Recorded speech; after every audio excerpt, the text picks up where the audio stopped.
ഉള്ളവന് കൂടുതൽ നൽകപ്പെടും, ഇല്ലാത്തവനിൽ നിന്ന് അവൻ ഉള്ളതുകൂടി എടുക്കപ്പെടും.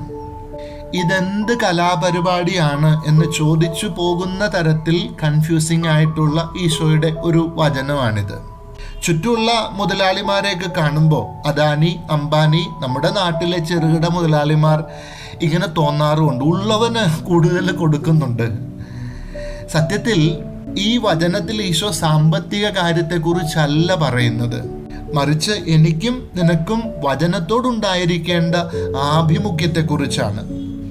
ഞാൻ ഹൃദയം തുറന്ന് വചനം ശ്രവിച്ചാൽ, സ്വീകരിച്ചാൽ, വചനത്തിൻ്റെ വിശാലമായ വാതിലുകൾ എനിക്ക് മുമ്പിൽ തുറക്കപ്പെടും.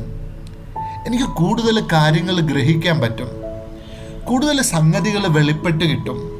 വിശുദ്ധ കുർബാനയെക്കുറിച്ച് പഠിച്ചിട്ട് ഓരോ പ്രാർത്ഥന എന്താണ്, ഓരോ ആംഗ്യങ്ങളും എന്താണ്, എന്തൊക്കെ കാര്യങ്ങളാണ് അനുസ്മരിക്കപ്പെടുന്നത്, ആഘോഷിക്കപ്പെടുന്നത് എന്ന് പഠിക്കാൻ ശ്രമിച്ചിട്ട് വിശുദ്ധ കുർബാനയിൽ പങ്കെടുക്കുമ്പോൾ കുർബാനയുടെ കൃപകൾ കൂടുതലായി നമുക്ക് നൽകപ്പെടും. വിശുദ്ധ കുർബാന അനുഭവം ലഭിക്കും. ആദ്യമൊക്കെ ക്ഷമിക്കാൻ ശ്രമിക്കുമ്പോൾ ഇത്തിരി ബുദ്ധിമുട്ടല്ലേ? It's always difficult. പക്ഷെ കുറെ കഴിയുമ്പോൾ എൻ്റെ കുടുംബത്തിലും സമൂഹത്തിലും ഒക്കെ എനിക്കുള്ള ബന്ധങ്ങൾ ആഴപ്പെടും. ഞാൻ കൂടുതൽ സ്നേഹമുള്ള ഒരാളായിട്ട് മാറും. അദാനിയും അംബാനിയൊക്കെ ഹാപ്പിയാണോ എന്ന് അവരോട് ചോദിച്ചു നോക്കണം.